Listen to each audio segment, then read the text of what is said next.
That says to me, wow, this guy is going to play for real. You know, he's only on one base, and it's really hard for him. He knows he cannot push out anytime soon, but he's going to continue to just play into the late game. You know, get a really strong Hydra Roach army and see what he can do with that. By the way, he snuck this expansion over here, although amusingly enough, I actually saw his drone leave. So I don't know about this expansion. Oh no, I actually did just scout it because I'm sending probes around the map to scout. So yeah, always watch out for little tricks like that from your opponent when you're in a winning position. It can be easy to just stop paying attention and your opponent sneaks 3 bases and you decide to wait until later to kill him, and then he has more than you. It's pretty annoying. Anyway, so I realize he's got a huge, really powerful army. There's no way I'm going to push up this ramp. Maybe I actually could. Maybe if I spent all this money, I would have enough units to push up and smash him. But that's just bad form, I think. That's just not a good way to play StarCraft, to say, yeah, I'm going to... He's got 3 spine crawlers and a huge army and has been preparing for me for the last 10 minutes. I'm just going to attack. You know, it's... so I'm sitting here. Yeah, a little bit of annoyance here. I don't know why I'm not bringing these zealots over to help out. He's going to cause way more trouble here than he should, but I am really not used to playing Protoss against Zerg. I'm going to do a valiant effort to block him off with a warp in, but obviously doesn't do anything. I put a pylon down here, by the way, to prepare to kill this expansion sometime later. Just warp in a few zealots, kill off this expansion at a later time. So anyway, I was going to say, I got in this position and said, he's got this huge army, what should I do? And then I started thinking, well, what do my Protoss opponents usually go in this situation? And the answer is they go Colossus. So I got 2 robotics facilities, and I am going to be upgrading this thermal lance at any moment. Just getting a ton of, oh my god, that is a lot of pylons at once. Don't do this. I am getting shields level 1, interestingly enough, because I think I just ran out of things to do with this forge. Oh, oh, this is really funny. Okay, check this out. He sends a changeling over here. This is absolutely amazing. Now, look at my formation here, right? Like, look at how organized. Excuse me. Look at how organized my units are. All these zealots in a line, all waiting for incoming units, and he's gonna bring in a changeling, and look where he's gonna put this changeling. Like, he's like, hides him in between 2 stalkers. So, like, I look over here in 2 seconds, I'm like, what is that zealot doing out of position? So I immediately see this guy. It's like the worst possible hiding space. Like, oh man, a line of stalkers and a line of zealots. I think I'm gonna hide with the stalkers. So really, I don't know. That just cracks me up. That changing thought he was gonna hide over here. Didn't think that one quite through.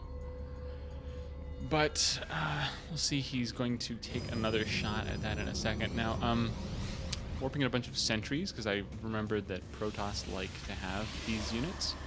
Gone up to... No, still on just my 5 gateways. So, building up my money. Probably want to knock down these rocks and expand a little while ago.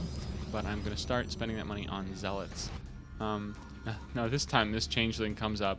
And he's learned this time. He's learned his lesson. So he is going to... I think there's some weird pathing here. He's just going to walk back and forth. Obviously, I'm not looking at this because I would notice that a zealot is acting insane, but you'll see that he is going to finally... What is he doing? This is almost hypnotic.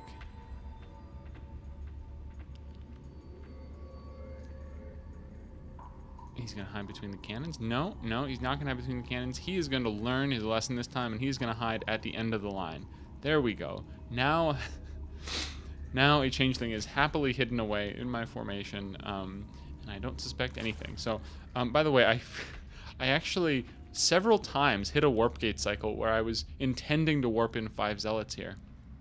And over again, I just like forgot to warp them in here, and I warped them in my natural. So finally, I just sent out a whole bunch of zealots to do the job here with some forces at home, building up quite a few colossi. So things are really not looking so fantastic for our Zerg player. But interestingly enough, look at this. He found the time to get a bunch of corruptors out, oh, I'd like to see a few more upgrades maybe, but he is spending all his money, or most of it. So, yeah, he has gotten one, or he's gotten one and almost one. A lot of larvae at this base, almost mined out. But look at that, that's a really good number of corruptors. That's 9 corruptors. That actually, it's not quite enough for this many colossi, but I'm pretty impressed at that, that display of good game sense. I mean, he did, I wasn't paying attention to the overlords, but I think he did send an overlord to scout this before.